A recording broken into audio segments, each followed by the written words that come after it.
What's up, guys? So not too long ago, I might have mentioned it in a previous video, but I actually dug through my parents' storage building and found my Game Boy player disc. Since I've been getting back into playing my Game Boy games, especially since I got the Analog Pocket, I thought it'd be fun to revisit the Game Boy player as it was something that I got a lot of use of as a kid.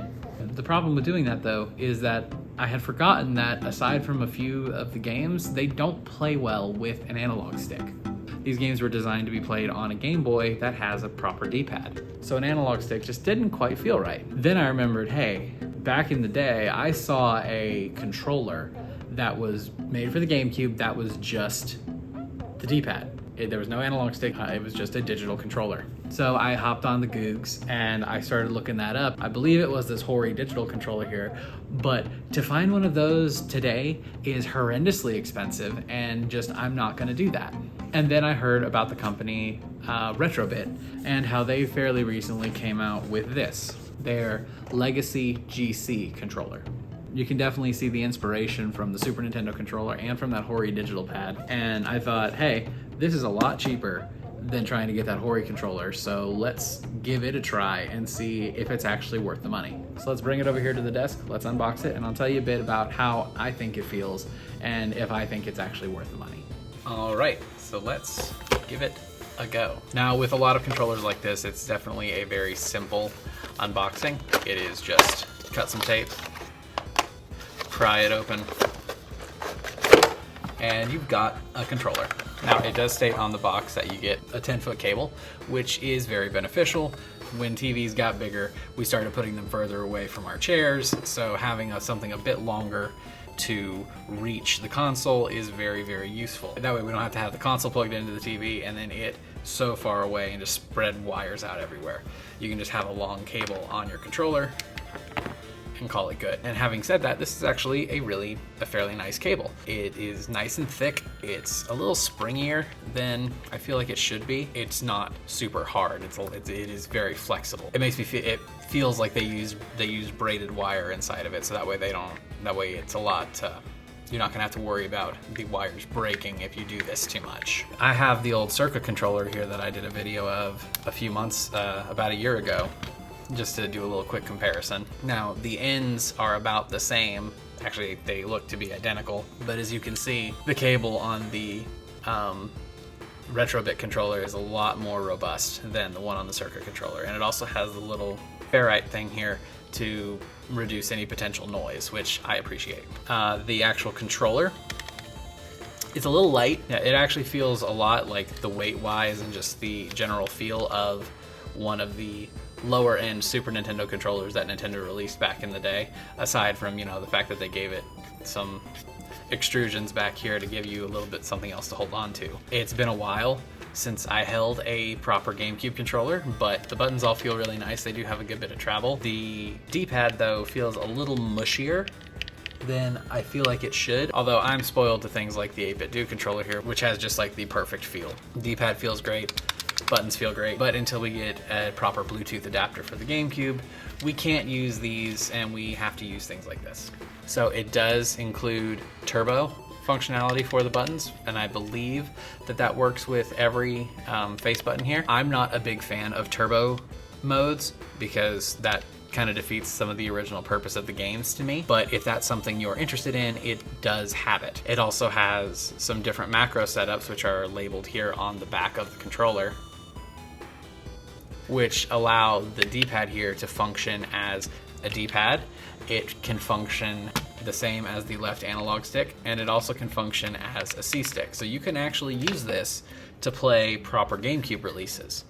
It's just gonna require a bunch of switching about by doing things like this, holding it for 5 seconds to change this into being a left stick, doing this to change it into being a C-stick, and let's be real, that's super cumbersome and that's not something that you're going to want this controller for. This controller is almost explicitly designed to be used with the Game Boy player or the select few GameCube games that utilized exclusively the D-pad, which I don't really think any of them did. Correct me in the comments down below if I'm wrong. It wouldn't be a controller review without letting you hear how the buttons sound, so I'm going to do that right now.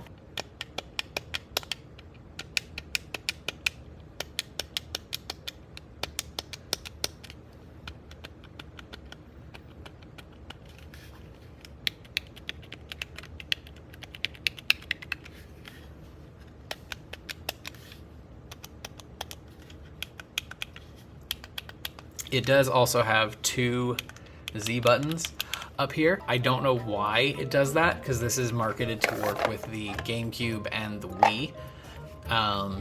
But I assume that might be, and it's labeled ZL and ZR, and I would assume that that's because you could actually plug this into the Switch using one of those GameCube adapters that was released alongside of Smash Brothers. So that way you can have your ZL, ZR, and your L and R buttons. Now we'll jump over to the TV over there so I can show you how this thing behaves, so you can get a vibe of how it's going to actually perform while playing. All right, so we're gonna check out the input lag on the RetroBit controller. We're gonna do it in a couple of different games. I've got Tetris on the Game Boy booted up, as you can see. I've also got Link's Awakening here, and Kingdom Hearts Chain of Memories that we're gonna use as well. Just to kind of give you guys a vibe as to how this thing actually behaves.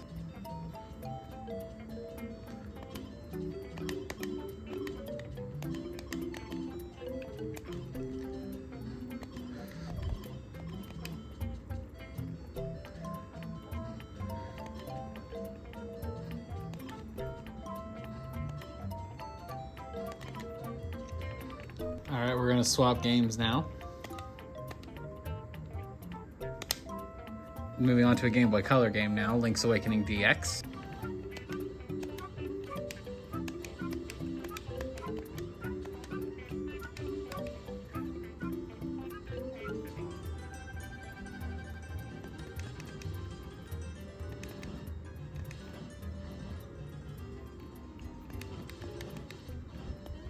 And now let's swap out to Kingdom Hearts. All right, so we're initiating some combat here. It's the initial tutorial of Kingdom Hearts Chain of Memories.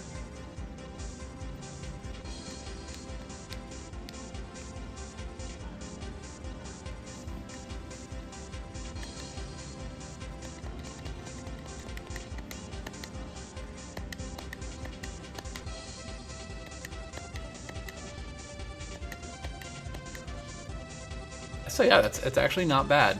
It's not the best feeling controller, but let's be real, you're not gonna get an OEM feel out of a third-party controller. You can only hope for something to be good enough. And for what this thing seems to be designed for, which is to mimic that old Hori controller, this is not bad, especially for its cost.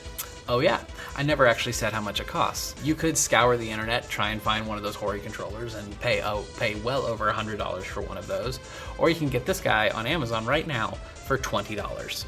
To me, if you really want to get back into playing your Game Boy games on the Game Boy player specifically, if you don't want to play the games on their respective handhelds, you know, because this just isn't super comfortable, or if you're holding out on your analog pocket to eventually arrive, and if you really just want to play those games and you have a Game Boy player accessible to you, this is a really nice option, especially if you feel like these games don't play well with an analog stick like I do.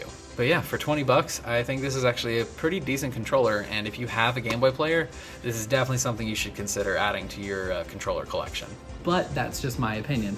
What do you guys think of something like this? Do you have a need for something like this?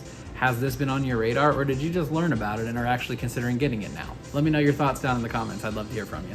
But that's gonna be it from me. Thank you guys so much for watching, and I look forward to bringing you even more controller reviews like this one in the future. So again, thank you guys so much for watching, and I'll see you in the next one. Have a good one, y'all.